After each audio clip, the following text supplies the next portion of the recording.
And good afternoon once again, ladies and gentlemen. I want to welcome you inside here at the Coach Charlie Brown Court on the campus of New Jersey City University as the Gothic Knights play host to the Scarlet Raiders of Rutgers-Newark. This is the men's contest. The women's contest is coming to an end. So for those of you still with us, thanks for hanging out with us. And for those of you just tuning in for the first time, welcome aboard. I'm Mike Ventola, and let's get right to meeting our starting lineups first with the visitors in the Scarlet Raiders of Rutgers-Newark. You see the starting five here in Dante Ralph, David Logan, Chase Barnes, Mike Vick, and Quincy Rutherford. So Ralph, Logan, Barnes, Rutherford, and Vick will be the starting five here. So Dante Ralph, a 6'6" center out of East Brunswick, New Jersey. David Logan, a 6-foot guard out of Elmwood Park, New Jersey. Chase Barnes is a 5'11" guard out of Woodbridge, New Jersey. Mike Vick is a guard out of Maplewood, New Jersey, and Quincy Rutherford is a guard out of Kearney, New Jersey. So let's take a look now at the starting lineups for the Gothic Knights of New Jersey City University. So a junior guard out of Jersey City, right in his backyard here in Tariq Holmes. A junior shooting guard out of Newark, New Jersey, and Denzel Banks. Senior shooting forward, from Hackensack, New Jersey, number 13, Jimmy Moore. And also two, Jameer Calhoun, a junior out of Manchester, New Jersey. And looking to round out the starting five, a senior forward from Plainfield, New Jersey, number 30, Sam Toney. Sam Toney, an All-American, will certainly be the featured player we talk about quite a bit here, as he's expected to look to try to carry what he's been doing all season long. He's been averaging 15 points per game. He's been shooting over 40% from the field, over 35% from three-point range. For the Gothic Knights, they will be wearing their home white uniforms. For Rutgers-Newark, their road red uniforms.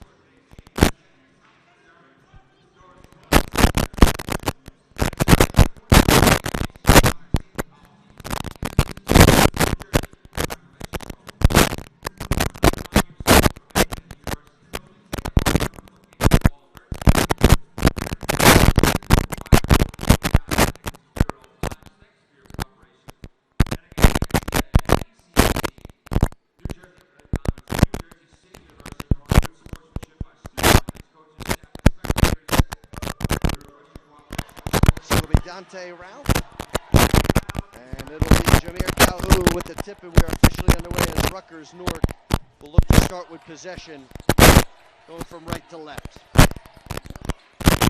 Rutgers-Newark, they are coming down after coming with a victory, and a two there early.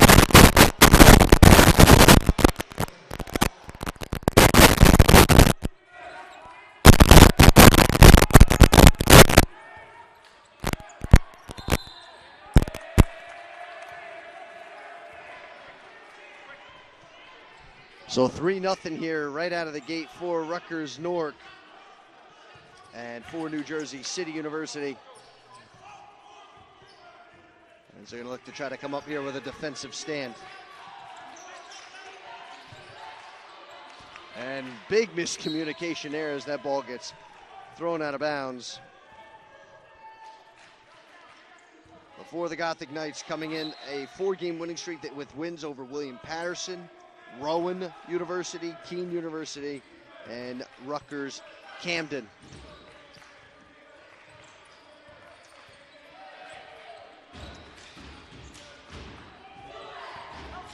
Denzel Banks towards the rim, nothing there, and getting fouled is Jameer Calhoun, junior to Manchester, New Jersey, as he will look to head to the free throw line. Calhoun, over 47% from the field this season. and shooting 80% from the free throw line.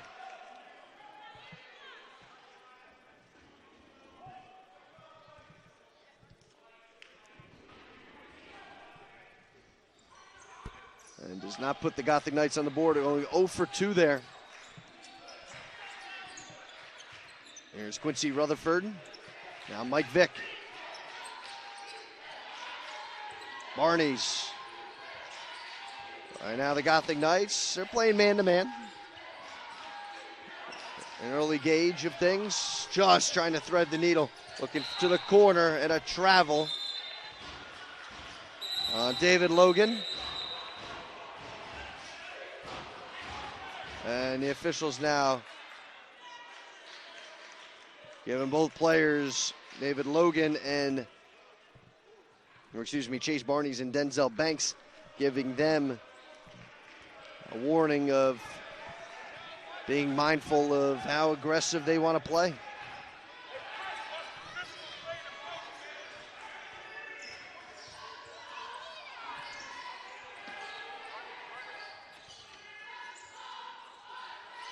Nice job swinging around, pulling up here is Banks. Off the rim, nothing there, using the glass on the second chance, nothing there. Finally getting one up and in. Sam Toney gets NJCU on the board.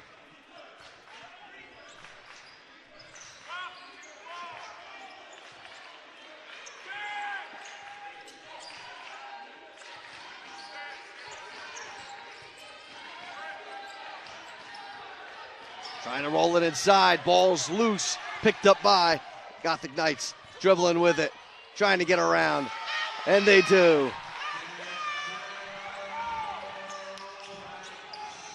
Denzel Banks and New Jersey City University with a 4-3 lead.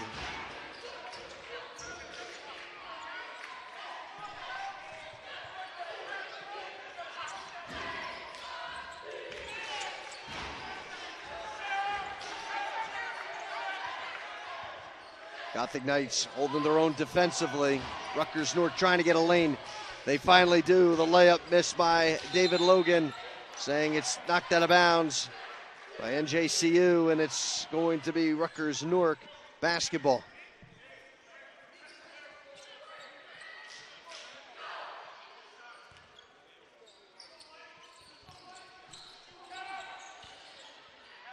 Trying to go underneath, the miss, second chance, and it's in for Quincy Rutherford.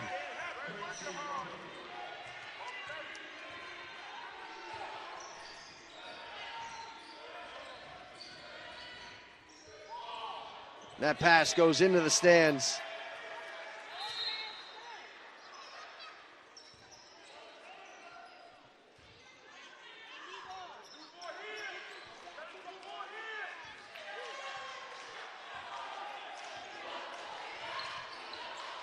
For Rutgers-Newark, averaging 63.5 points per game. Opponents, 58. Wide open look for three is Rutherford, and he connects.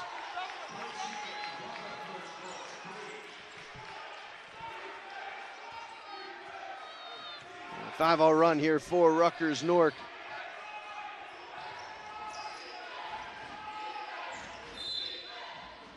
Here's a foul. And that'll be against David Logan.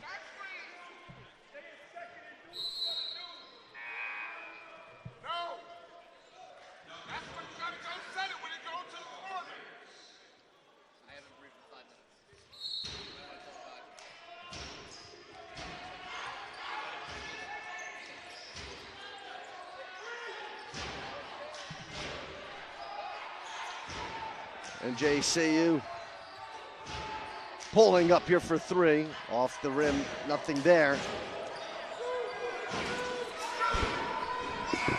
And it's going to be a shot clock violation as Rutgers-Newark playing some pretty good defense. Not bad, not bad. Shooting the ball as well, too. Well, we get a 30-second timeout here. I'm sure right now for the Gothic Knights looking to talk things over as it's been a little slow out of the gate. So Pete Vincent sitting to my right. He is a Gothic Knight assistant director of the Rising Knight Institute and head girls coach at Hudson Catholic High School. So Pete, thanks for hanging out with us. Yeah, you're welcome. Thanks for having me. No, of course. So just recapping quickly, we saw earlier the women taking care of business here at home against Rutgers-Newark. A good game all around. Any quick thoughts on the girls' victory today? Yeah, just very excited to see the way they played, the way Sarah Edmond rebounded and played transition, as well as the way Hannah Johnson just completely showed her expertise and her experience and leadership today. It was a very good win for them, riding it hopefully into the playoffs. You know what, playoffs, it's hard to believe we're already getting into that conversation, because I know for the guys right now, this game is so big. Both teams 7-5 in the conference. Oh yeah, a win is essential here today. Pulling up for three here was Patterson. He misses, and that's going to go out of bounds.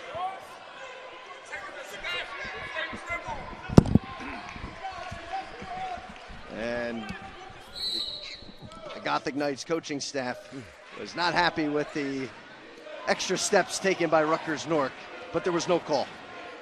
No call. Got to keep playing. Well, you gotta harp on the rest a little bit. Maybe get that call later. You know, let them know that you know. Right. Okay.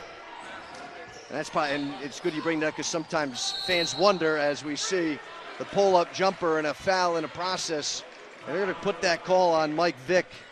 That is going to be his first personal foul. And Vick, a junior from Maplewood, New Jersey, into the free throw line here is Denzel Banks, the Newark native. It's the first free throw.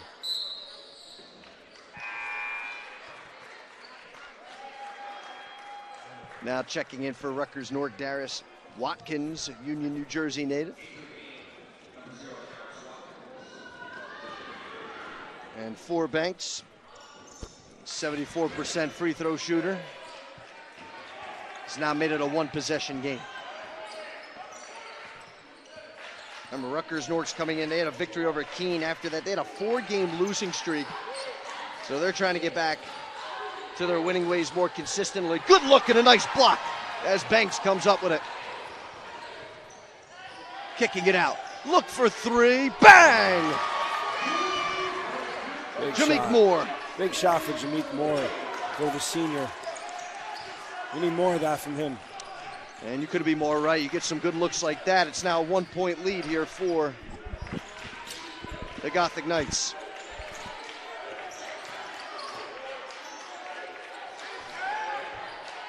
Taking it to the glass. Good defense here. Tony helping out there defensively. Dribbling with it is Holmes. Holmes off the glass, and it goes in. 11-8. New Jersey City leading Rutgers-Newark. Mike, this game has major implications. Both teams at 7-5 in the NJAC, looking to push themselves into a solid playoff spot and, you know, to hold it and get some breathing room in that playoff picture. Both teams just on the cusp of either, you know, getting a home game or getting bounced out. So a win here today is essential for both teams. And, you know, it kind of make things even a little bit more on a bigger picture because the close proximity of both of these schools. So you say a rivalry. Oh, yeah, this is the biggest rivalry in the NJAC for probably any sport in the NJAC. NJCU, the all-time winningest NJAC sport and program in terms of NJAC championships. And Rutgers-Newark, a program that, you know, is always a winning program, always a program that, you know, makes the postseason of some sorts. Just can't quite catch that bug, get over that bug of the NJAC championship. So they're looking to prove themselves as well every season. And the thing about it too is when, you know, when both of these teams getting the opportunity to, you know, face here and face on this court. So for New Jersey City University, they got to take care of business here at home.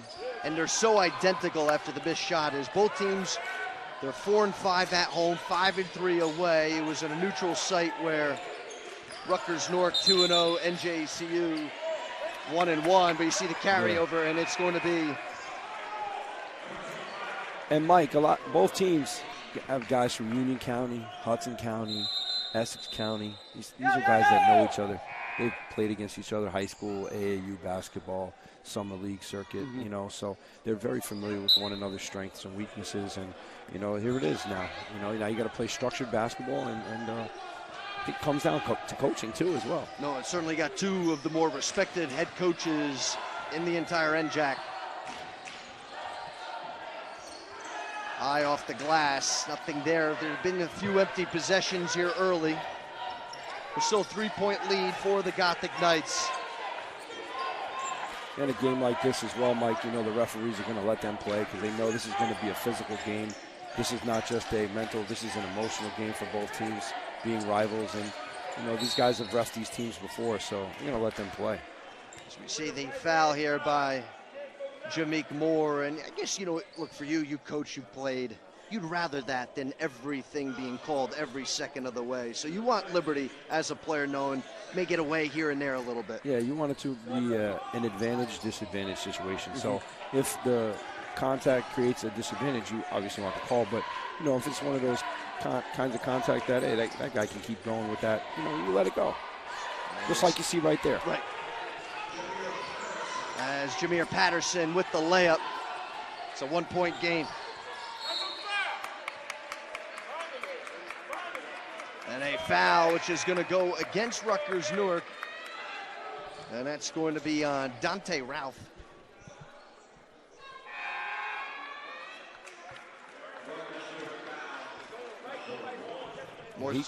He goes to the bench. And they're going to bring in Jordan Salisbury. Also coming in for New Jersey City University, Caton Darley, sophomore out of West New York.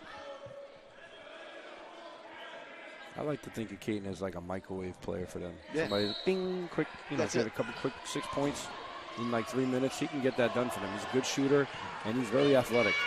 And look, you need guys like that off the bench. Yeah. Sometimes the starting five, as talented as they are, but Absolutely. you need the 6, 7, 8 men off the bench at times. 100%. So let's see how the Gothic Knights can hold on defensively. Rutgers-Newark finding themselves just getting a hand on it. Wasn't able to pry it away fully. With it to the glass, left-handed layup and miss by Barney's second chance, and it's Darius Watkins, the Union, New Jersey native, that gives Rutgers-Newark a 1-point lead.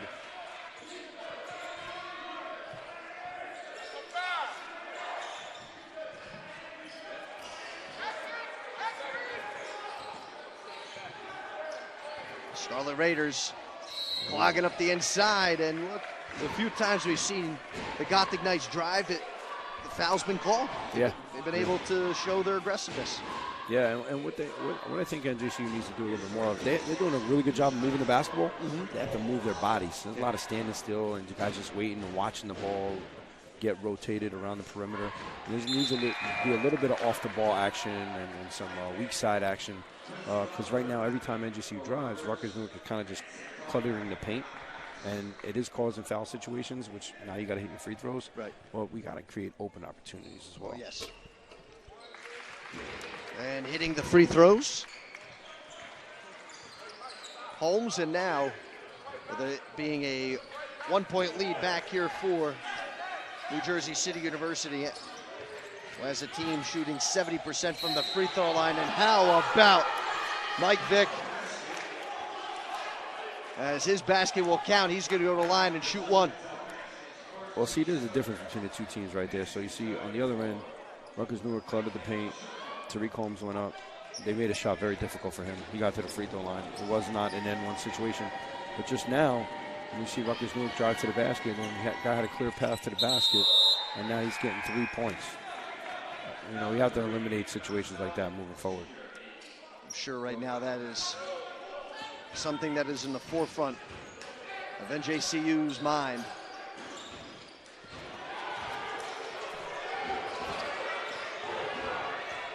Right now for Adonius, Melvin's getting rid of it. Here's Darley. Getting some pressure.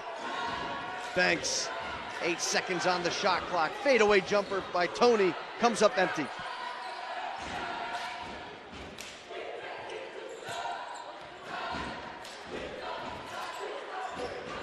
NJCU would love to start helping help cause some turnovers, create turnovers. Yeah.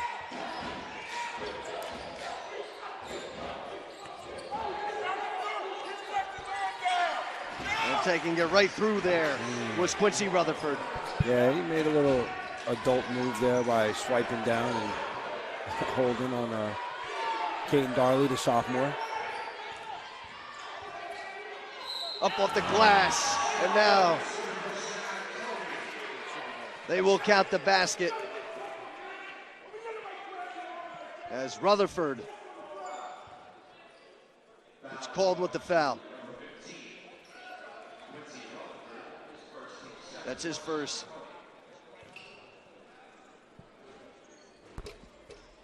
And Tony cannot get the basket to drop. Patience. You gotta have patience on that free throw line. You know, they say if you shoot the free throw with 4 or less seconds into the 10-second count, you know, the odds of making it are less than half. And if you just wait till the 6-7 second mark in a free throw shot, you're automatically going to shoot 70% from the line. Wow, it's amazing how that comes about. Analytics, man. It's a new age. It's not just in baseball, it's in every sport. Absolutely. Pull-up jumper, the miss by Salisbury. And Rutgers-Newark getting it back, these second chance opportunities. Adonis Melvin needs to box out his man on that play.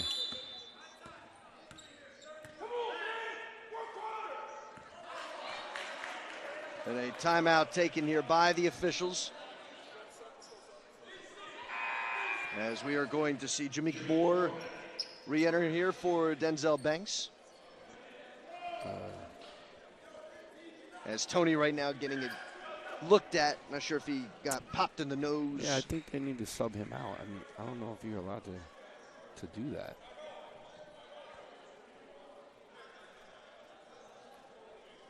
And right now the officials are allowing it, so it must have not been as severe. So I think because Coach Brown didn't step on the court. I think if the head coach steps on the court, then you got to take that guy out of the game.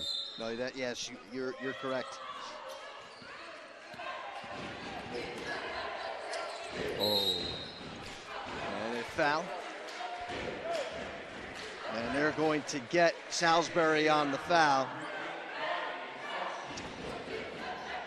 Or check that, excuse me, Keaton Darley.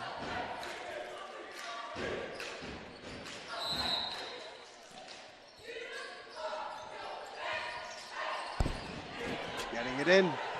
And the basket made there by Patterson.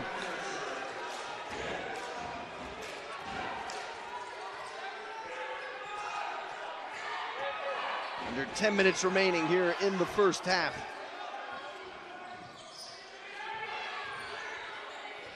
Got him. Gets a lane off balance, and it goes in. Nicely done there for Jameek Moore. Yeah, once he made that second turn back, he had him.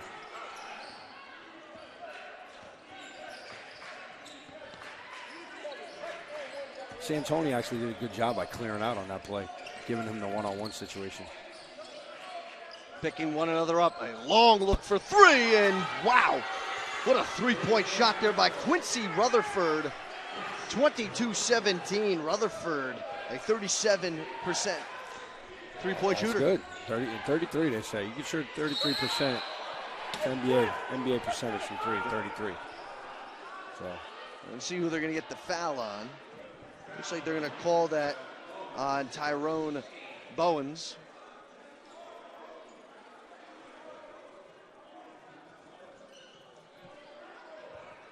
And that is going to send Sam Toney to the free throw line. Look, you've been watching Sam Toney for a while, and everyone looks at the numbers, and everyone sees what, him being an All-American. What do you think from what you've seen from him that most people haven't noticed, whether it's just something within his game, his personality, that makes him as special as he is? Sam's a fierce competitor. I mean, people do notice that about him. Me personally, I would love to see Sam take more charges because I think he's always in position to do that. Right. I just think he doesn't even think about that because of his size. And usually players that take charges are a little smaller, undersized players and maybe out-of-position guys. Mm-hmm. And the bigger guys, they just want to block everything, and get blindside steals. I think if Sam can incorporate some charge taking into his his style of play, man, we could see margins of victory almost double. Oh wow, that would be be good to see. Yeah, and I think Sam, he has the opportunity. Sam can score at will below the foul line, and he just. I don't think he even thinks about doing it as much, but he should take advantage of that because he's an impossible player to guard in the NJAC from below the foul line. Impossible. And you can see why Rutgers-Newark is even having some issues with him here out of the gate. But 22-19, the Scarlet Raiders leading by 3. Here from the corner, a miss there by Jameer Patterson. Quickly here, Darley, and they're going to call the charge. We had an opportunity to take one right there. Yes, he did. That was Sam. That's why I was waiting for you to just come in and just pretty much, like, folks, that's why he's the smart one of this too. Oh, man. You just look at situations like that and you say, you can't, it's like there's a lot of chips in the middle of the pot, right? You're going to let them take all of them? There's opportunity for you to grab some of them. You can take some of those smarter defense. It's not always about working harder on defense, it's about working smarter on defense. Okay. Little over 8 minutes remaining. Things are heating up here at the Coach Charlie Brown court.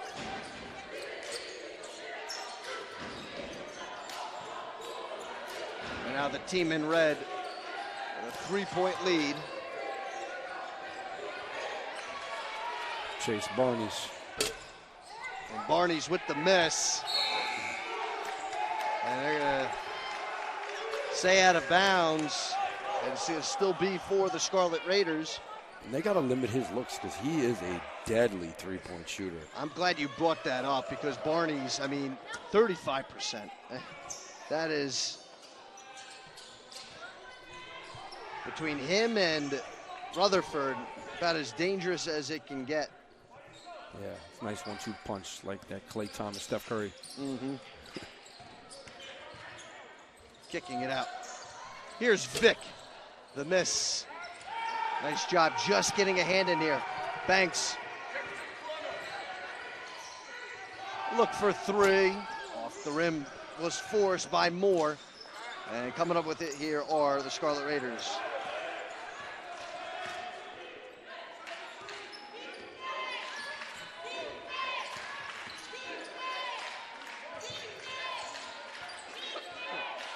He wants it. Here, and Patterson traveled. Looked like he wanted to go for it. Yeah. Barnes was going to pull that. But then he realized he had a Mike Clement in front of him. He was like, this guy's a little tall. He might block it. That's got to be tough. Sometimes you're like ready to go and you're like, man, this guy's 5 inches on me or something. It is. But for the Gothic Knights, they're trying to figure out how can they retake the lead.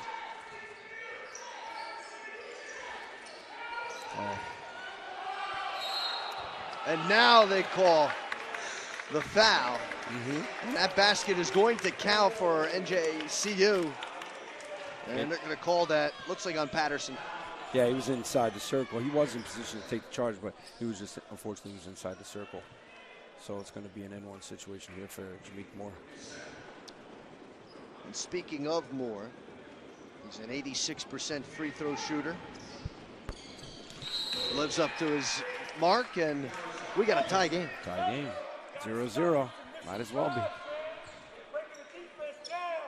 be. And for casual fans who may be watching that, let's say, are not as up to speed on one or both programs, as Joe Lochran is going to take a timeout here. This is to no surprise how close to the vest this game is right now because of how good these teams are. Yeah, absolutely. And every season that these two teams meet up, every time they meet up, it doesn't matter what the team's records are. NJCU could be 20-0. Rutgers-Newark could be 0-20. It's a one-possession game. It's a close game. It's a battle. And, it's because of these types of games that when these teams go into the NJAC playoffs and even into the NCAA tournament or ECAC tournament, that they have an advantage because they're battle-tested. They go against teams who not only know them due to a scouting report, they know them like they're in and out of each player's tendencies. They know their favorite foods. They know everything about one another because they're just so familiar with the programs that, the fans are treated to such a great game every time these two teams play. During the timeout, what do you think was discussed for the Gothic Knights? How did they get back to where they were a little bit earlier in the game when they had the lead? Well, I'm glad you asked that because I overheard Coach Brown. I'm cheating here on this answer. I overheard Coach Brown saying we're breaking down their defense, keep getting it in down low, and that's true because Rutgers-Newark, when their help side defense is not seeing seeing ball, they're just face guarding their man, and there's a lot of open post entry opportunities for NJCU. Nice backdoor cut, but nothing there. Good job by NJCU clogging things up here. 7 seconds on the shot clock, goes out of bounds. That's great defense. That's great defense. By Jameek Moore coming in and taking away the baseline, causing a trap opportunity, and causing a kind of like hysterical kick out, and led to a turnover. Let's see now if they got the Knights, Tony, and the foul is called.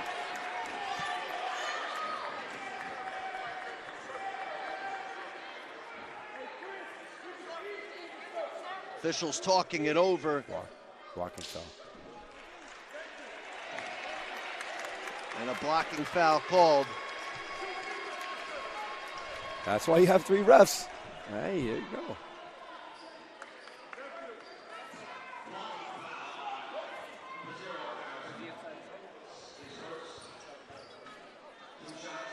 And that is going to send Sam Toney to the free throw line. And Mike, they did what I was just telling you.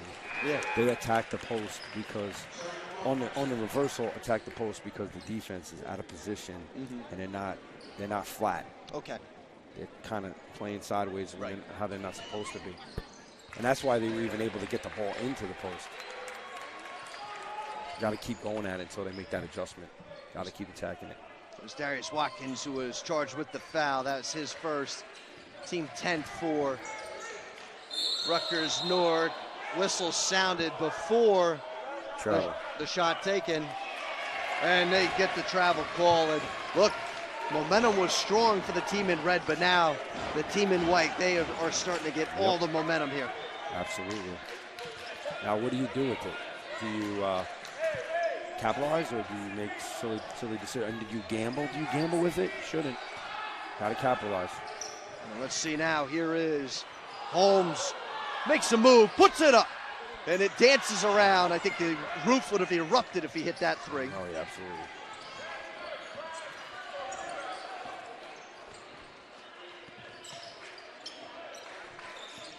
Here's Barney's.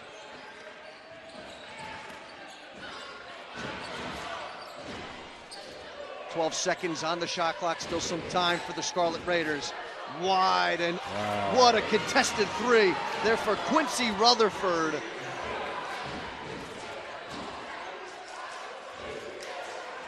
Quickly here. Now slowing it up are the Gothic Knights. Wow. How about that, though, for Denzel Banks? Scoop. I saw a scoop. Inside hand layup. It's a good answer for NJCU, especially after that 3 by Rutherford. Got a little cheerleading battle going on here today in the gym as well. Both programs with cheerleading teams in the building. Notice when Rutgers-Newark's cheerleaders came in right after the women's game came to an end, as we see a foul. But it's kind of what you said, when you're close, the rivalry's there. I mean, everyone's getting involved. Oh, yeah. The cheerleaders, the only mascots walking around this place. Oh, we got one. We got a knight. Oh, yeah. We got to get somebody in that night costume. Maybe I can pick somebody out of the crowd to go put Exactly. Just get them in the. We need to get the night out here. Got to get, especially got to protect the house. Let me send a text real quick. So Pete, he's got all the contacts. As Dante Ralph hitting a free throw. Ralph, 60% from the free throw line coming into today. Tied up here at 26 apiece.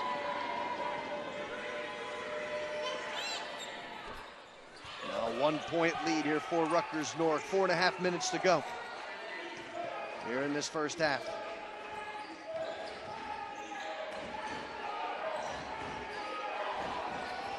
Jumper miss by Calhoun. Tony's there. Tried to go with the fade away, but Calhoun's there to pick him up. Neil Calhoun, man. Great play. He's a great player, man.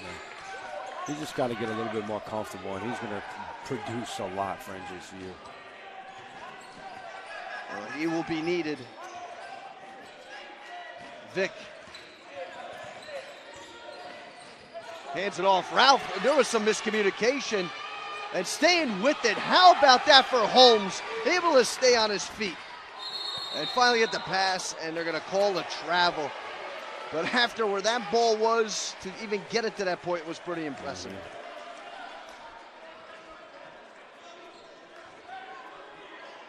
Just under 4 minutes to go, and NJCU maintaining a very slim 1-point lead. Needs a big stop right now, Mike. NJCU would love to get that stop, turning the points. Look for three. And sealing it with a kiss there was Chase Barnes. When you catch it in motion and you run your offense smooth with no wrinkle, he's going to hit that shot every time.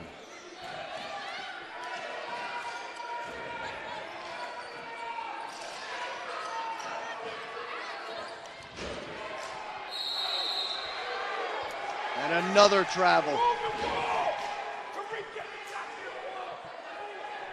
And Coach Brown not happy with Tyreek Holmes on that situation. You're the point guard. You have to run the offense. You have to pull out a play, run a play. Everybody's just standing still. Even if Denzel did get a shot off there, not one guy was in rebounding position. And this is where sometimes in basketball you get some runs and you get cold for a little bit. NJCU just a little cold right now. Rutgers-Newark kind of getting back to where they were a few minutes ago. Putting this off the glass. And Quincy Rutherford, he is going to go to the line and shoot one.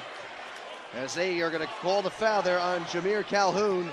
And Coach Brown is not pleased with that effort. He had a forearm in his ribs while he was going up for the shot. That's going to be a foul every time. Got to get both hands up.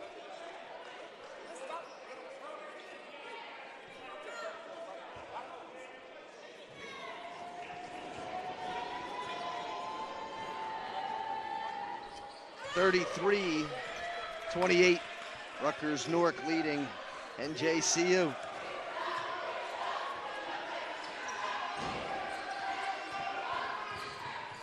There it is. Jumper. A little too strong there for Banks. And staying with it is Vic, almost falling over. Tell you, for the athleticism for both of these teams is unreal.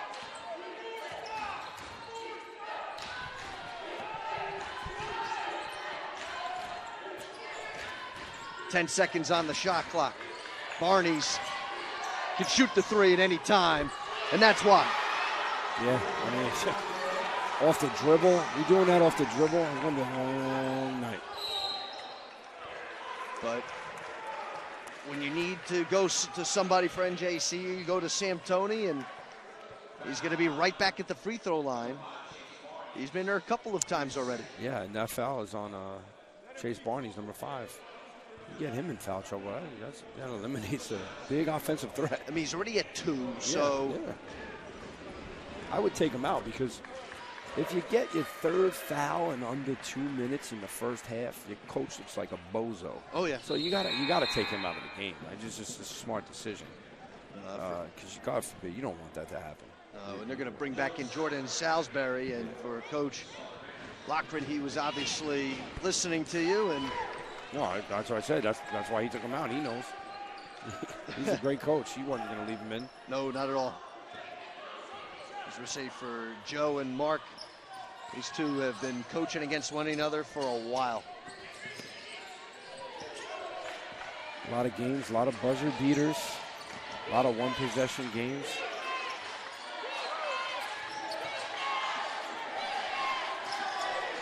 Look at this defense. Watkins loses the ball. Picked up by Banks. Quick in transition. Up with the layup.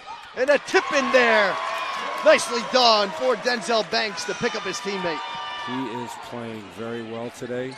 And if you just pay attention to what he's doing off the ball, both on offense and defense, he's just all in. All in. Timeout taken by Rutgers-Newark. you gotta think NJCU's last game against Rutgers-Newark, the outcome, wasn't what NJCU wanted. Almost a 30-point loss, 25-point loss. And that's in their head. They definitely have a chip on their shoulder right now. And that's not any more evident than in watching a player like Denzel Banks tonight. Right. And watching him play and watching him dive on the floor for loose balls and watching him take charges and just getting in there and playing great help defense and attacking the basket, crashing. He's just doing all the intangible, and he's doing everything Coach Brown needs him to do so that there's no similar outcome, so that it's reversed. And you need a guy like that on your team. That's a winner. That's a guy that's going to be very vital to this team in the playoffs.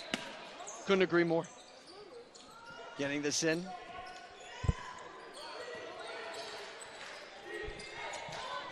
A 4-point lead for the Scarlet Raiders. Off the dribble, and Rutherford connects. 39-32.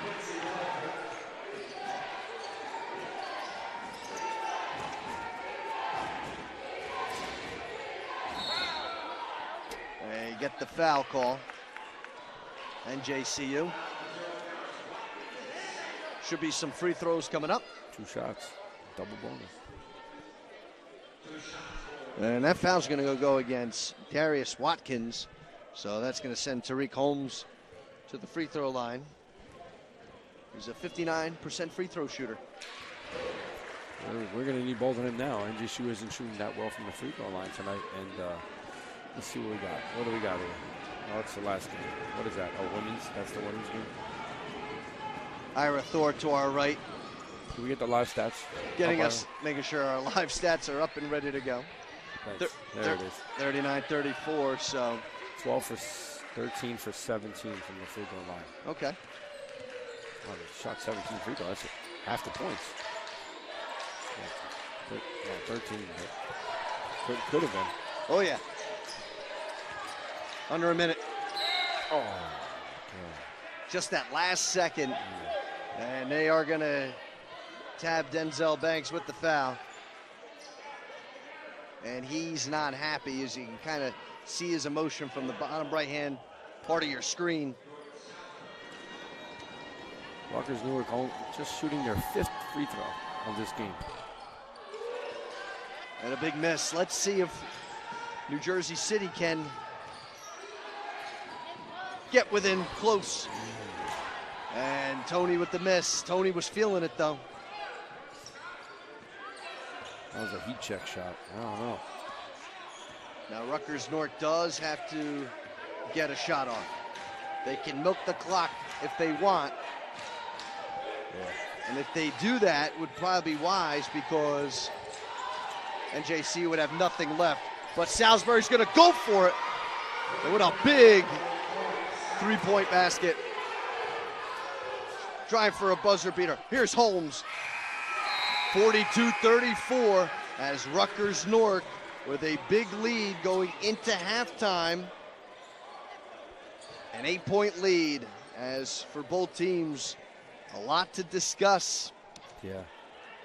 I would advise NJCU to not enter a three-point shooting contest with Rutgers-Newark, because it's not going to turn out well. If you look at the numbers, we got to attack the paint. Keep getting to the free throw line. You have 13 of your 34 points out of the foul line. And you're right, because we've seen what Rutgers-Newark has been able to do from three-point range has been through the roof. NJCU has had more success in the paint, so we'll see who will win that battle come second half. But Mike Ventola, Pete Vincent with you. We are going to step aside. We'll come back. We'll get you some more stats, and then also, too, we'll get you set ready to go for second half action right here on Gothic Vision.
As you see the halftime stats for Rutgers-Newark, leading New Jersey City University by a score of 42-34. The field goal percentage very much dominating in favor of Rutgers-Newark, over 55% from the field. New Jersey City University just looking at 38.5%. But how about the three-point field goal percentage? 61.5%, 8 for 13 shooting from three-point range. That has been the biggest difference in this game so far. So Rutgers-Newark out rebounding New Jersey City University. So you can see why the score is as such. And I'm sure for New Jersey City University, they'd like to get back on track. But for Rutgers-Newark, they love to keep their foot on the gas pedal.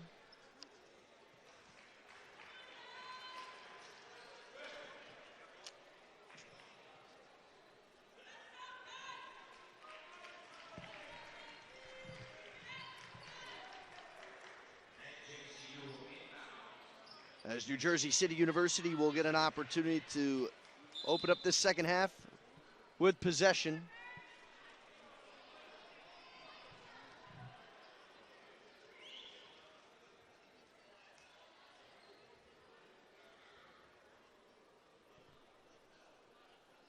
Looks like there is a spot on the floor that needs to get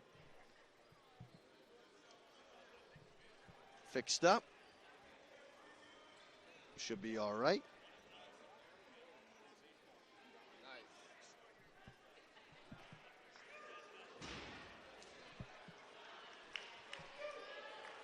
What's wrong? What's wrong? I'm in charge of mascots.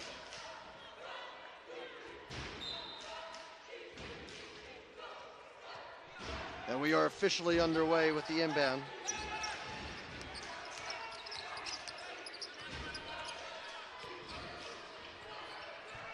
Working inside, Tony through two defenders, gets the layup. And New Jersey City University, they score quick here to get things going.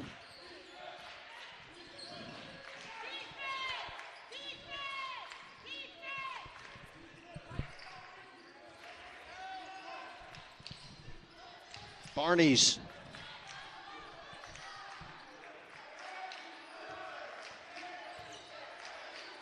Good give.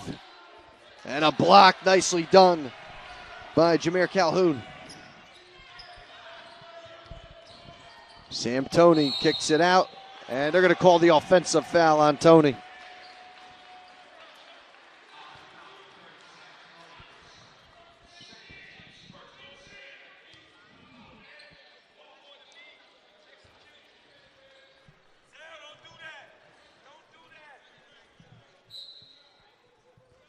Now Rutgers-Newark will look to go to work after the charge call.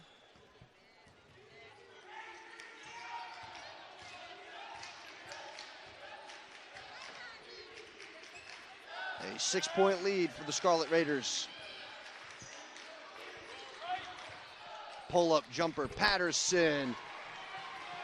Or excuse me, Rutherford.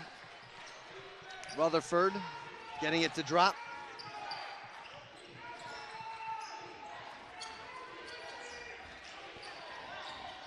Trying to go reverse was Banks.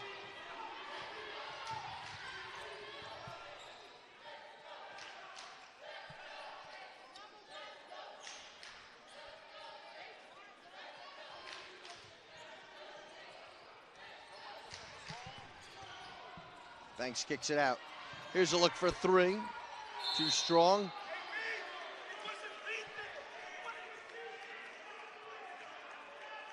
It'll be NJCU basketball.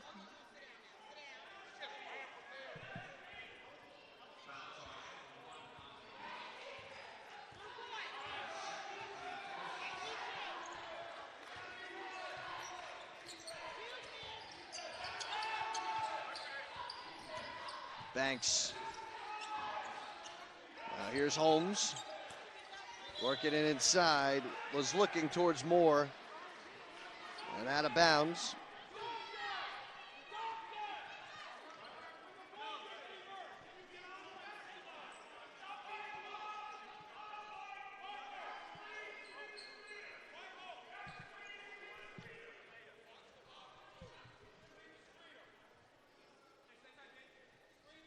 for New Jersey City University, the still trying to work inside. Big part of Rutgers-Newark's game is their perimeter. Pulling up, good-looking jumper, but short there to help out was Moore. And now they're going to call jump ball. And it's going to go Rutgers-Newark's direction.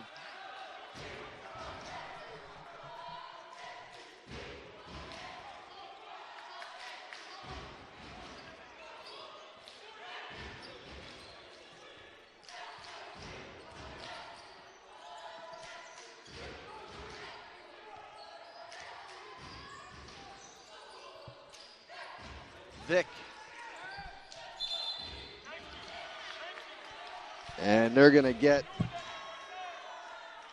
Rutherford.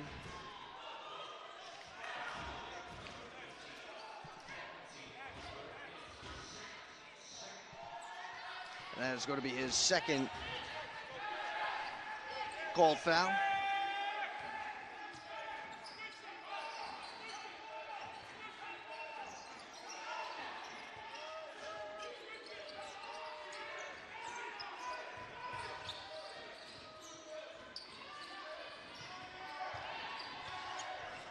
Seven seconds on the shot clock, a foul. The pass intended for Tony. And they're going to get Chase Barney's, and that is going to be his third foul. So Barney's has to sit, and that is going to affect Rutgers-Newark because of his innate ability to hit the three consistently. Jameer Patterson now in. It'll be Rutgers-Newark basketball.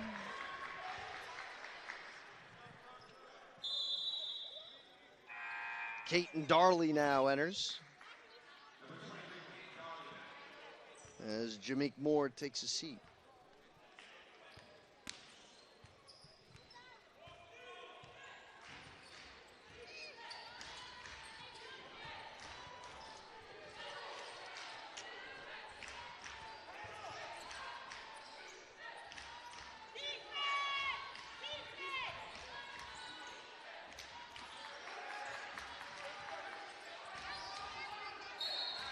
There's a foul. And they get Tariq Holmes.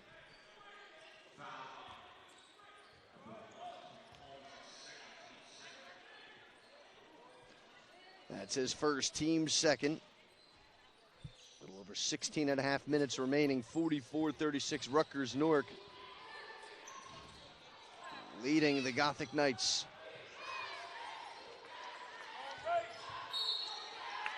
And an offensive foul. They're going to get, looks like they are going to get Dante Ralph.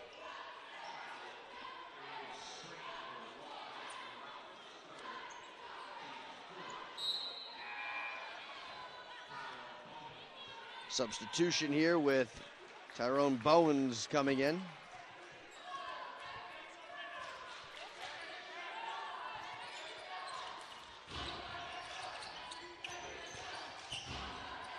Up off the glass and good. Jameer Calhoun.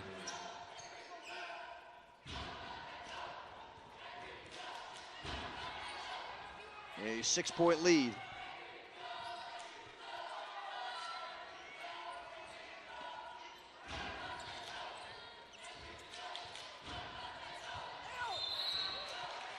Getting tripped up in the process.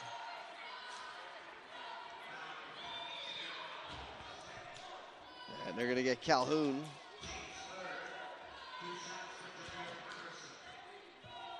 And Jameer Patterson now at the free throw line.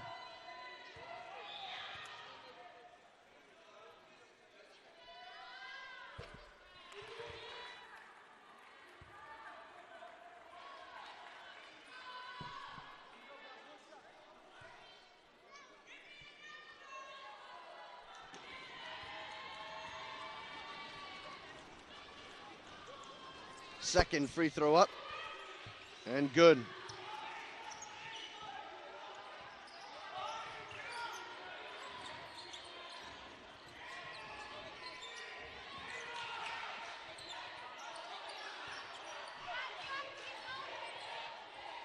Gothic Knights trying to get their opening. Having to go with the dribble, was looking to catch and shoot. 4 seconds on the shot clock, hits off the backboard. And Bones getting the rebound.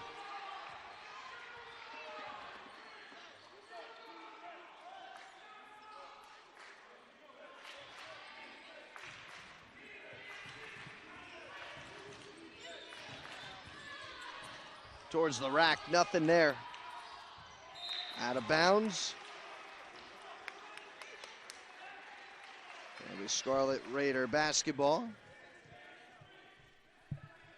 As Michael Clement will look to check in. Freshman center from Sicklerville, New Jersey.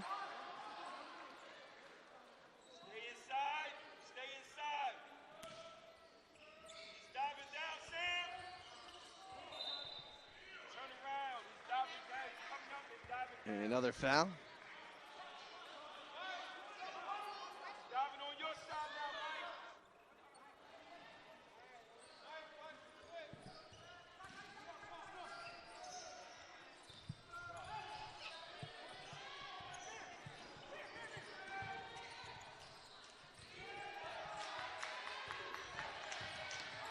Vic.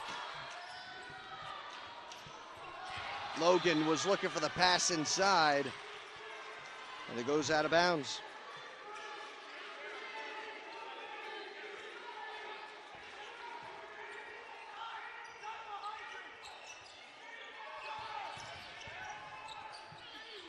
Up and over.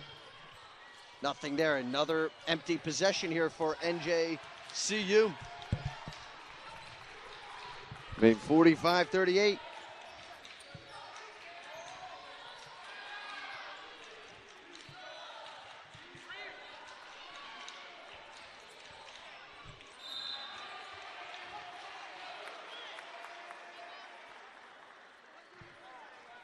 You're going to get the foul there on Sam Toney.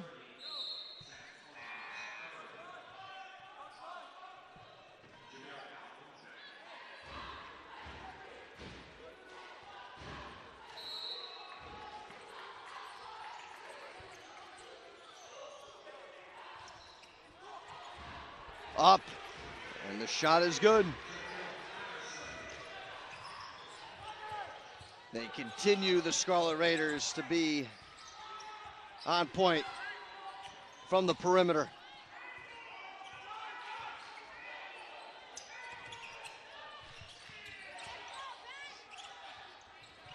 Shot for Holmes, misses. Vic gets the rebound.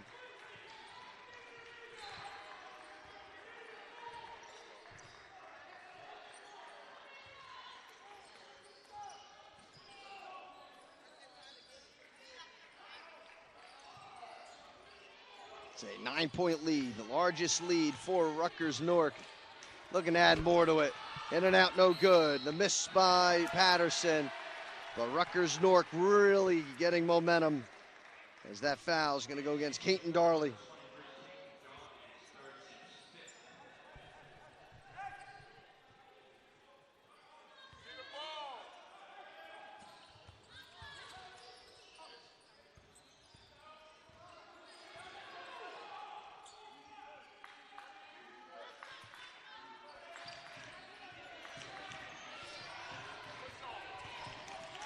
Inside, and a basket made there for Mike Vick.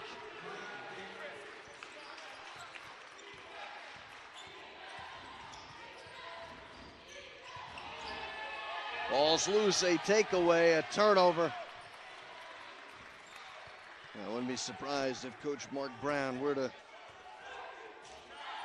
call a timeout at some point.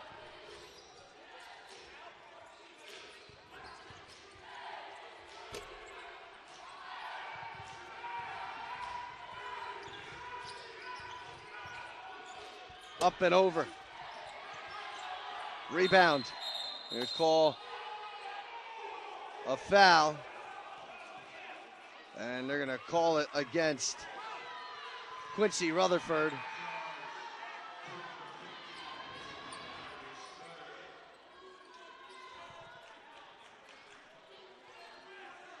Jameek Moore and Isaiah Scott. Isaiah Scott, a freshman guard out of Glassboro, New Jersey.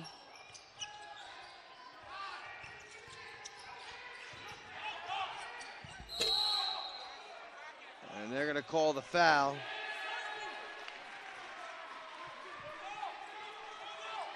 And that's against Denzel Banks.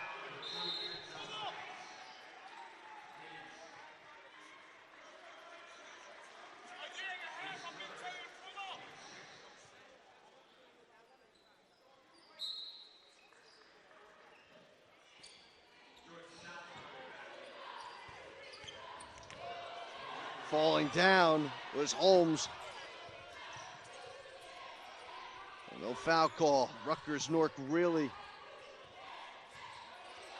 just having their way in this half.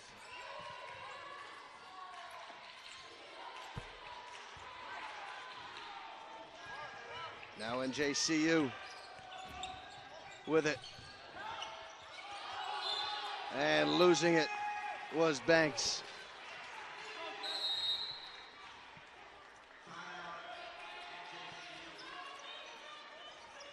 It has been just a 7, believe it or not, folks, just a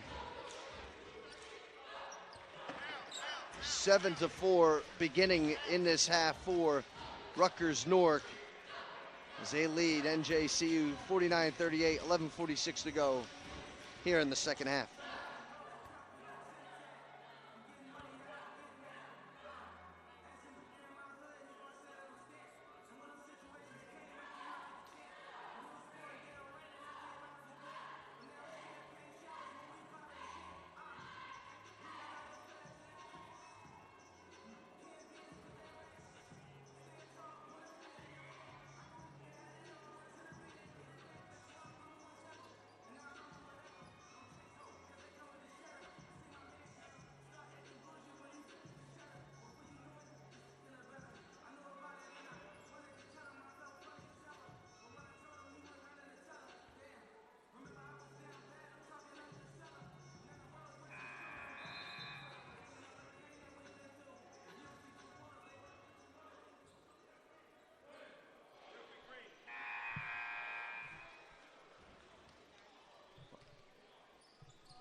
(49-38). Mike Ventola with you as Rutgers-Newark is able to use their three-point game. It's a big part of why they are leading this contest. Been much more efficient from the field as well. It is not as if NJCU is playing bad defense. It's just, I think it's just a situation of Rutgers-Newark being able to just execute. And what was amazing about that right there, no, I understand why they're going to put the call on Clement. But Clement had already jumped up, and his momentum just carried him in to the shooter of Jordan Salisbury.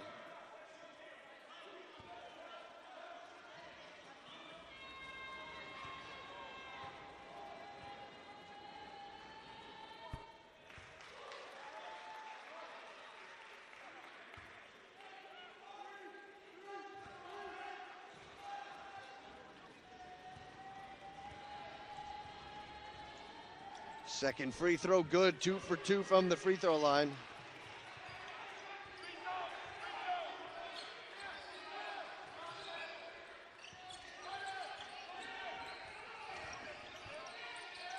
That Tony, and now they're saying Tony gets called with the travel.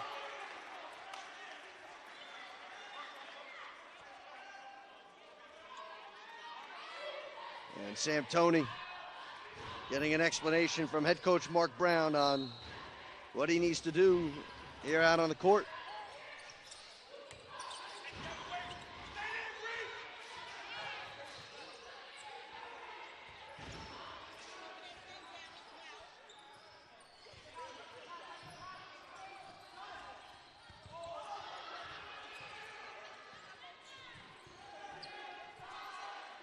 8 seconds on the shot clock. Putting it up, miss by Salisbury. Now jump ball. It's going NJCU's way.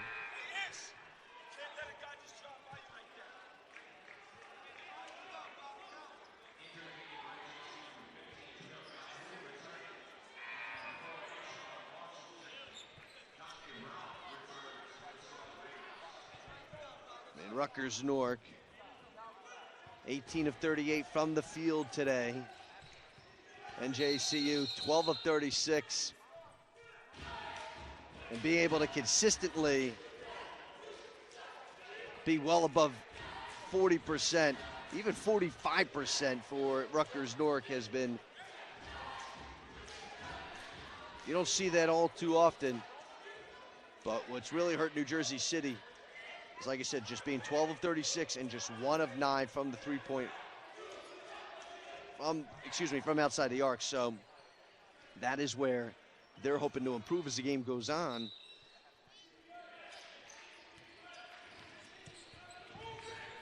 But time, there's still plenty of time. Ball's loose on the ground, picked up by Vick.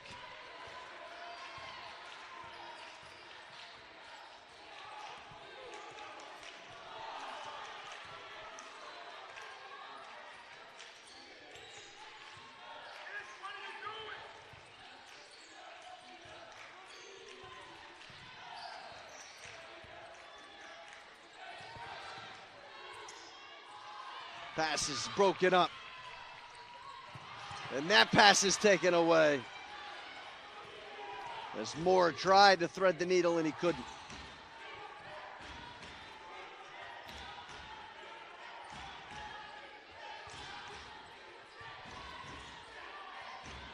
Nice bounce pass. Logan goes reverse.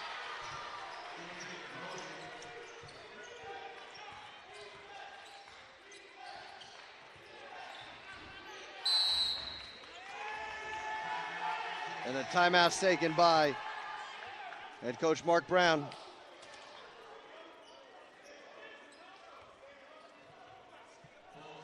It'll be a full timeout.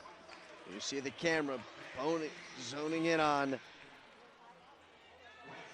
the Gothic Knights, and for Mark Brown, he's sure he has a lot to say. 53-38, Rutgers-Newark leading NJCU.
We'll see if during the timeout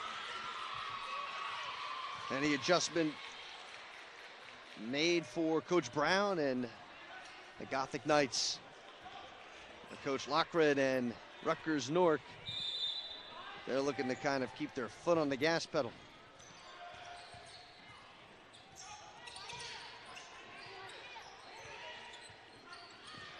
Putting up for three, yes! Nice here, Scott.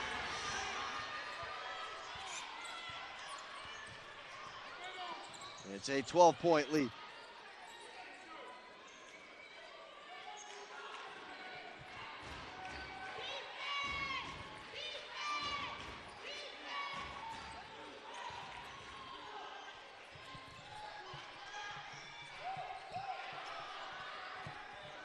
Pass inside.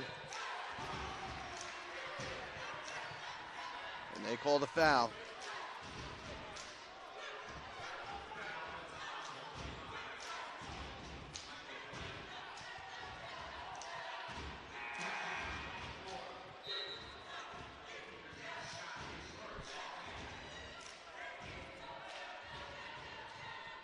Scott's second personal foul with Vic heading to the free throw line.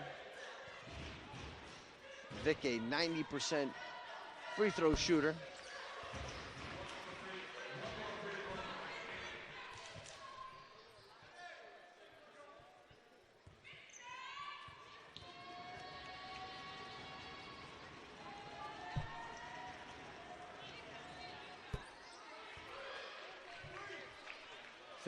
.55.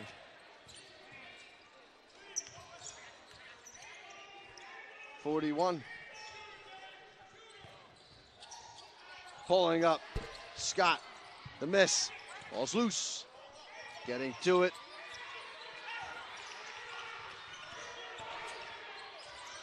That shot up goes in. 4 more. Ishmael Marshall. They're on defense.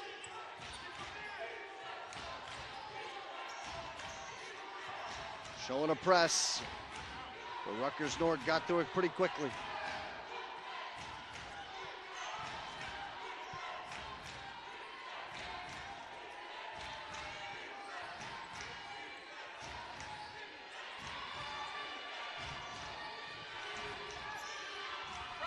Bounce pass taken away.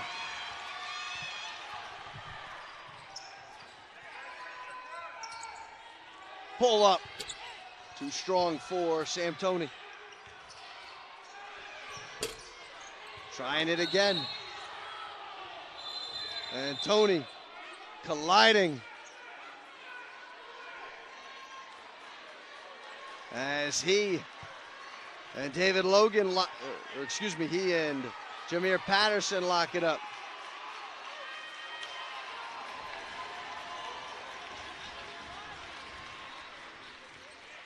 As the officials talk about how they're going to go about addressing the foul.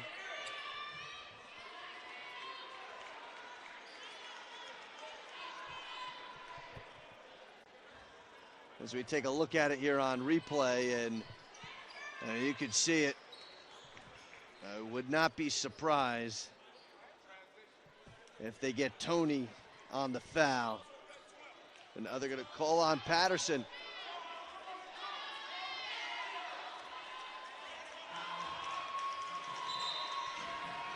So they are actually going to call that on Jameer Patterson.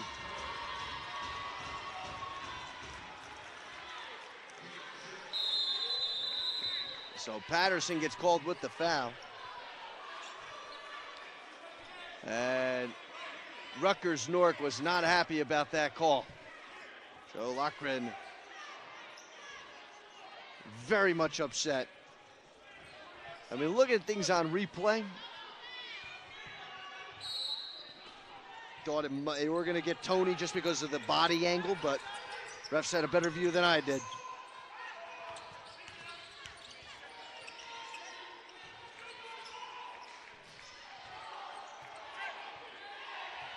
Six seconds on the shot clock.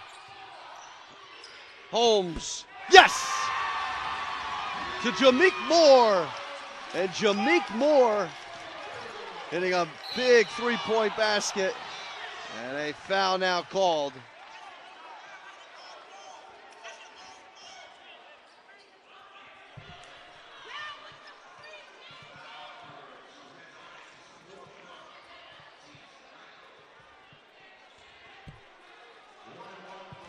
And that's going to send Quincy Rutherford to the free throw line.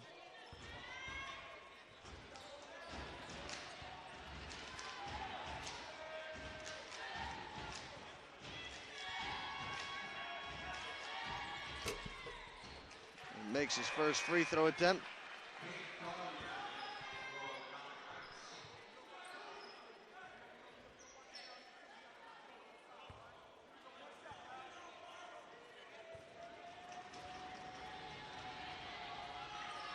An 11-point lead for Rutgers-Newark.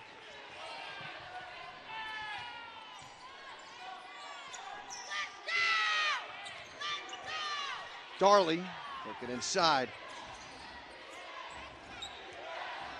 Wide open. And Jameek Moore is now starting to heat up.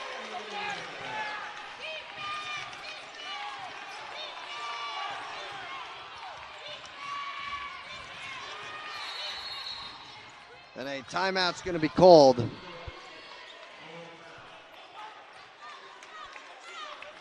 By Joe Lochran. A full timeout as Rutgers-Newark wants to talk over things.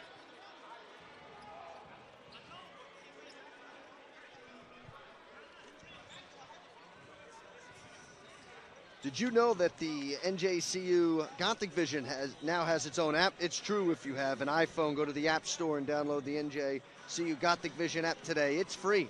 Watch all home games that you cannot attend live on your mobile device.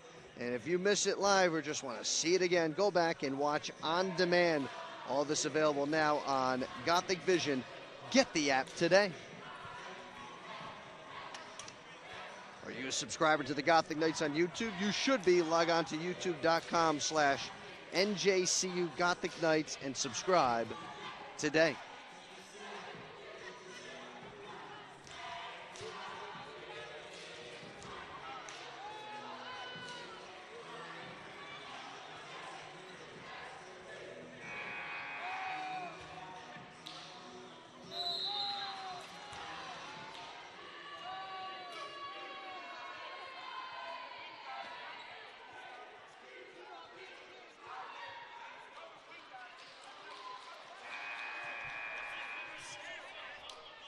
So Coach Brown trying to get his message across here for the timeout. And 57-48 time. It is a single-digit deficit.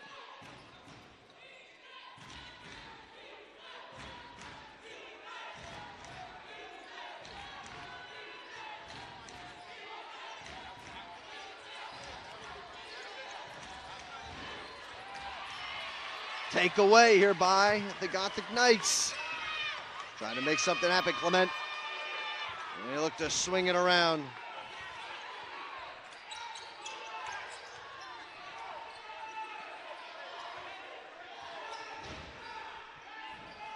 This is such an important possession here for New Jersey City. They don't necessarily need three, but Clement tries, too strong, and nice job on the rebound for Darley. There's a foul as Tariq Holmes doing when New Jersey City University, when they had some success in this game, was being able to drive it towards the hoop. They score their points in the paint. And they call that foul on Rutherford, and that's going to be his fourth personal foul.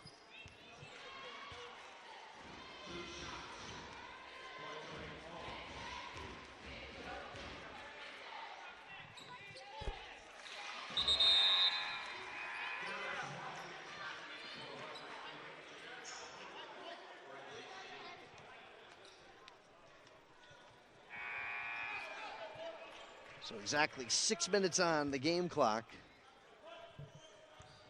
And, you know, if Holmes makes this free throw, gets it to within 7. Spoke too soon. Still within 8. Still time. Just a few possessions. Officials timeout.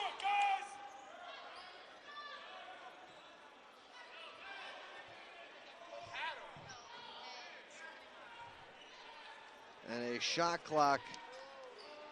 The timeout right now because of the shot clock. And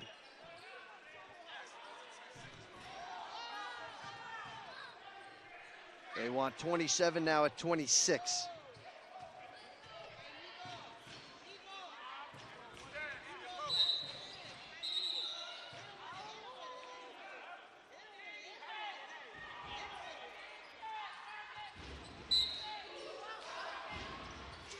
They get the inbound into Vic. Staying with them, though, is Holmes. Showing pressure defensively. But Rutgers-Newark, they can pull up a three at any point. That's what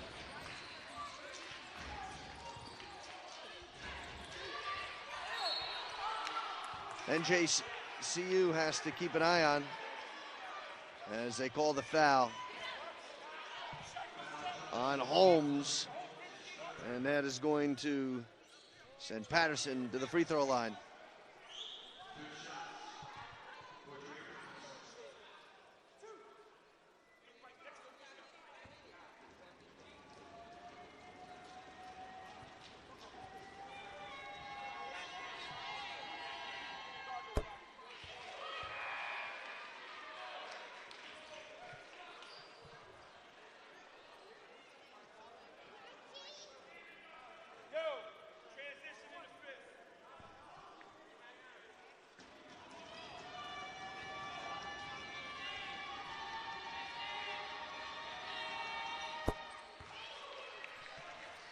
So the free throws drop, 10-point lead.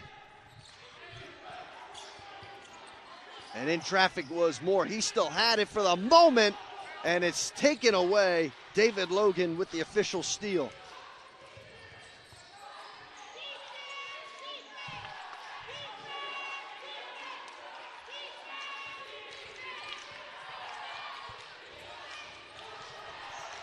Pull-up jumper. Nothing but net. Mike Vick, 61-49.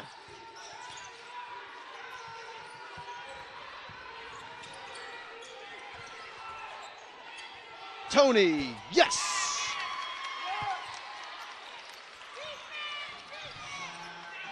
Getting this one up. Logan with the layup. That was such a quick answer. And this is one thing the Gothic Knights, and they cannot be trading baskets. They need to score and play some defense. And they are going to get NJCU there. And Rutgers-Newark is feeling it.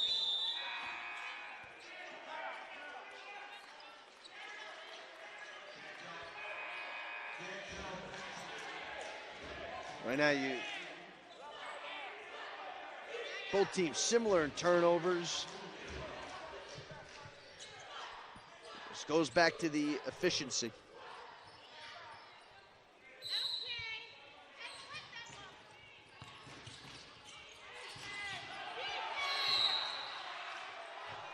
And they do get the timeout. Coach Lochran wanting a timeout.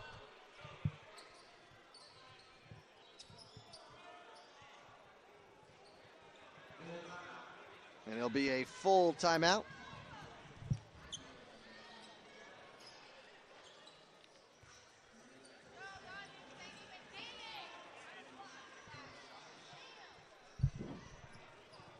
NJCU is a proud founding member of the New Jersey Athletic Conference. Since 1957, the NJAC has been one of the leading conferences in NCAA Division III, winning a combined 63 NCAA National Team Championships. Follow the 10 teams of the NJAC and its affiliate members online at www.njacsports.com and on Instagram and Twitter. That handle is at NJAC Sports.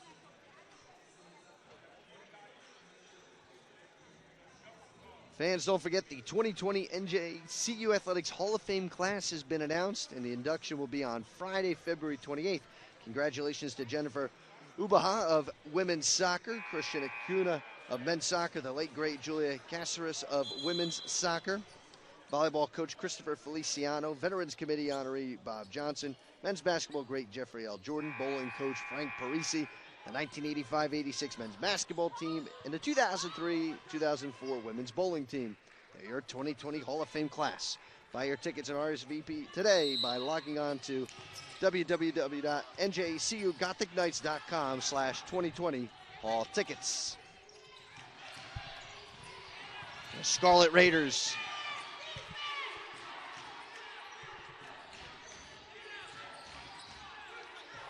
They want to put a bow on this thing. And that three-pointer fell short by Rutherford.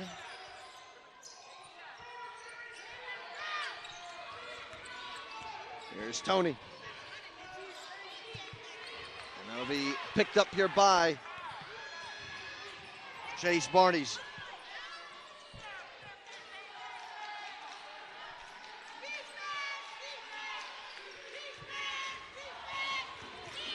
Kicking this one out. Look for three. Nothing there for Patterson. And Vick gets it back. And he goes down hard to the court.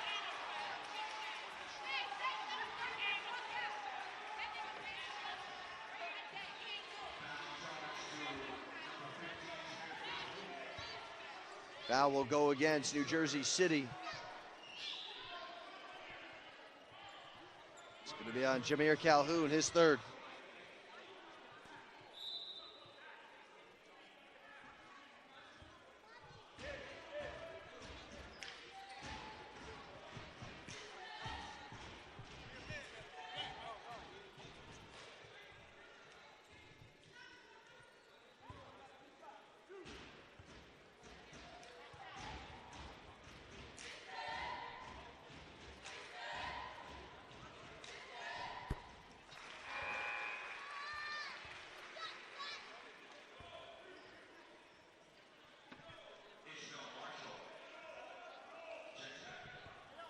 Ishmael Marshall into the game for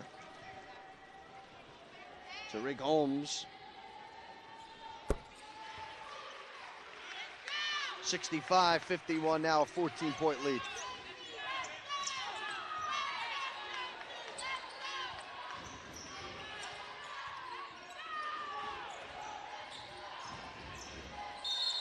And they're going to get Marshall on the travel.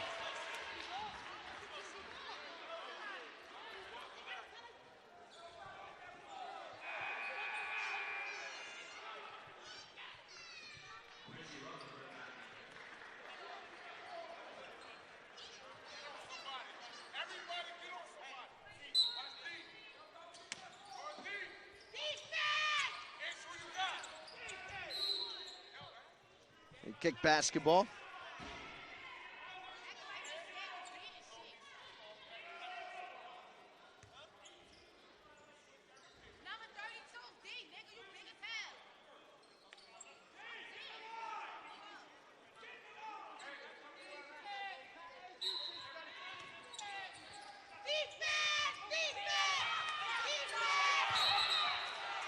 And I'm surprised it took him that long to call a 5-second. And it's NJCU basketball with a 5-second inbound violation.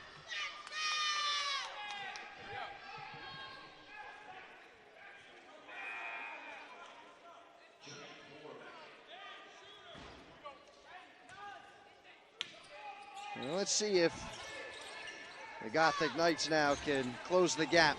Rutgers-Newark, though, they're looking to play some sound defense.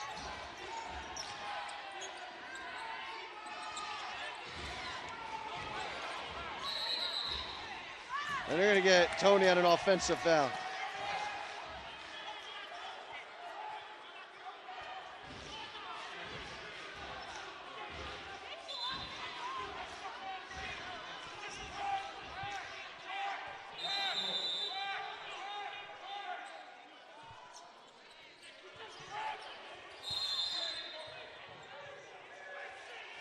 And they're saying now on the end line, stepping out of bounds, it's going to be NJCU basketball. There's a lot going on here.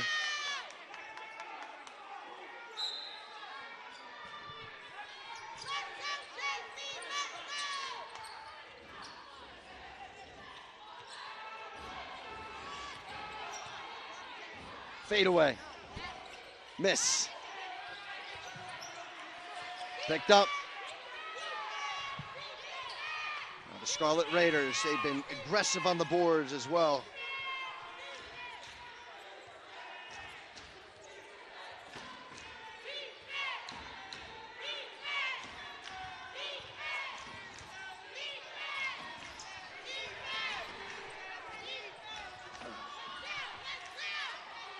From the corner, Strong getting the rebound. Scott, Isaiah Scott. Up top, off the mark. Jamaica Moore missing. And you can't fault him for taking that three-point shot, especially when you're down by 14 points. You need to pick up some ground here as we enter the final 2 minutes of this game.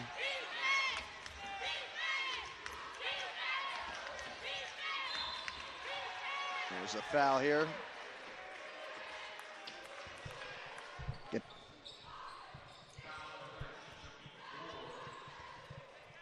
Fouls on Jameek Moore.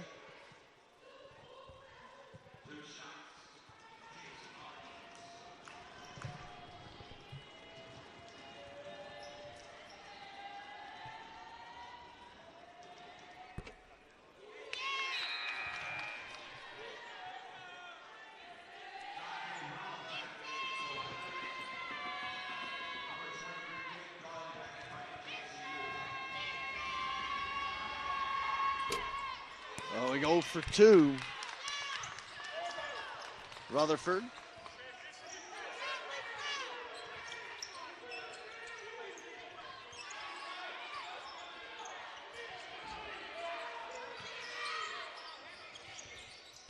A little too strong.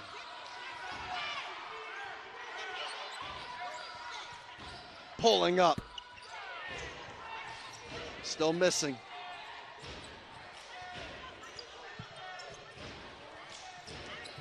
Here's Barney's.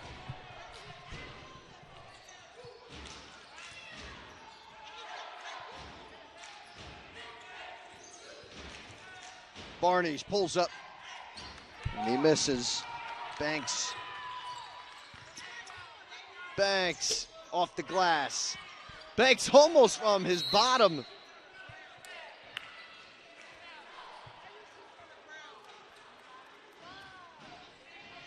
Minute 2 on the game clock.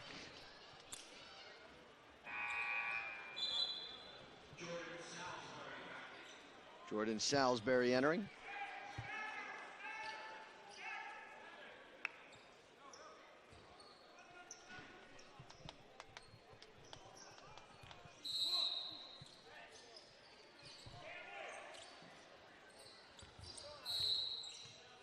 And they're going to get the foul.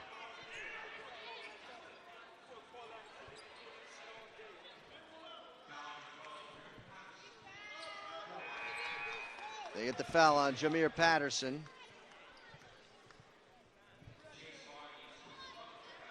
Dante Ralph and Jordan Salisbury both taking a seat. Sam Toney now at the free throw line.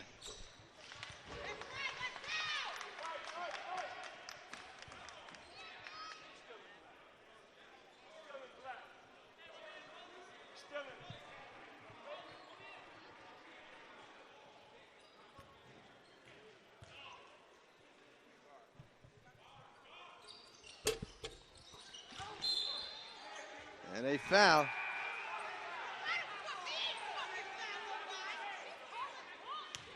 And they're going to get that foul by Denzel Banks. He came over his back. How was that a foul on June? He came over his back.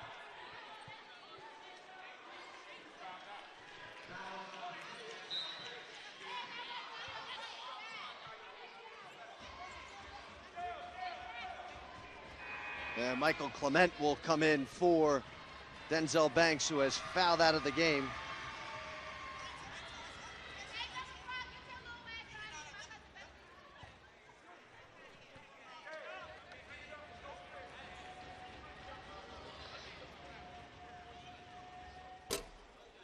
Missing the first free throw. There's Quincy Rutherford.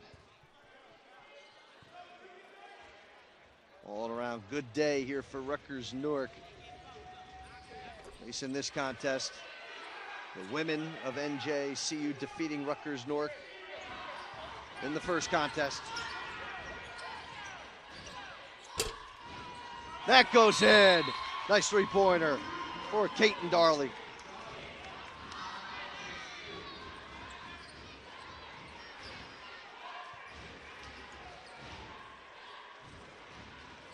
So a timeout taken by Mark Brown.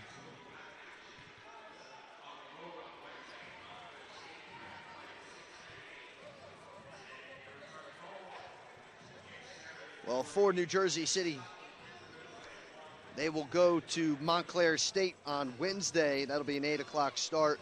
For Rutgers-Newark, their next game will be at home on Wednesday against William Patterson. But then for NJCU, they return home on Saturday the 8th against Stockton. That'll be a 3 o'clock start.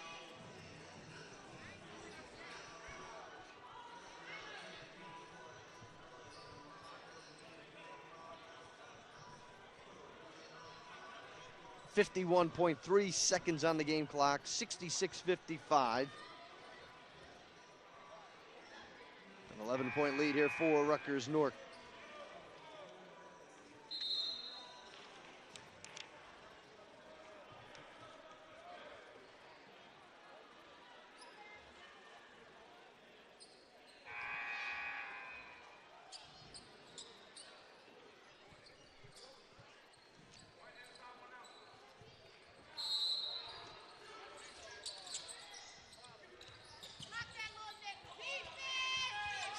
Time still ticking, just getting it across.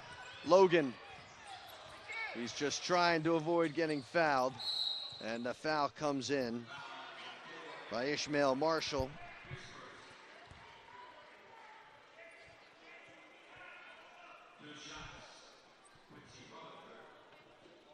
And they'll send Quincy Rutherford to the free throw line.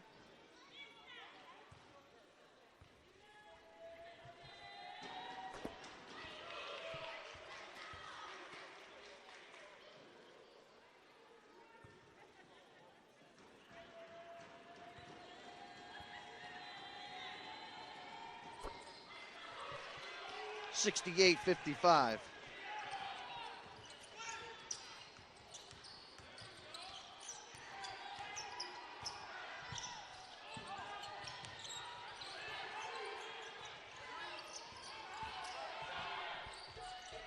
Nice right-handed layup there by Marshall.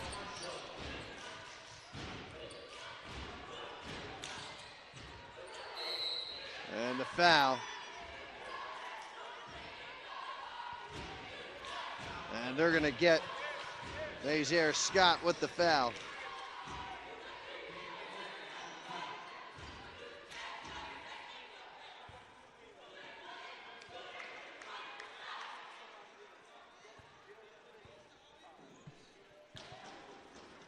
Free throw made by David Logan.